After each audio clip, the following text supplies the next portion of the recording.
வண்டி பஞ்சர் ஆகிறத பற்றி ஒரு ஷார்ட்ஸ் போட்டிருந்தோம் இல்லையா? அதில் வந்து ஒரு நண்பர் கமெண்ட் கொடுத்துருக்காரு. ஏப்பா என்னடா உங்கள் அலும்பு தாங்க முடியல, அதாவது பாத்ரூம் வரலன்னா கூட அதுக்கும் நீங்கள் பார்த்து சொல்வீங்களோ அப்படின்ற மாதிரி ஒரு கேள்வி கேட்டிருந்தாரு. அதை அப்படியே வேர்டாகவே எழுதியிருந்தார். பரவாயில்ல.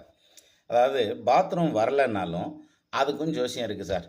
உங்களுக்கு 8ஆம் இடம் பாதிக்கப்பட்டிருக்கு, அல்லது 8ஆம் இடத்துல சூரியன் இருக்கார், அதே மாதிரி தனுசில் சூரியன் இருக்கார் அப்படின்னா அந்த ஆனஸ் எரிச்சல் வர்றதுங்கிறதும் பைல்ஸு சம்மந்தப்பட்ட பிரச்சனை வர்றதுங்கிறதும் மலச்சிக்கல் வர்றதுங்கிறதுக்குமான வாய்ப்பு உண்டு அப்படிங்கிறது ஜோதிடம் சொல்லுது.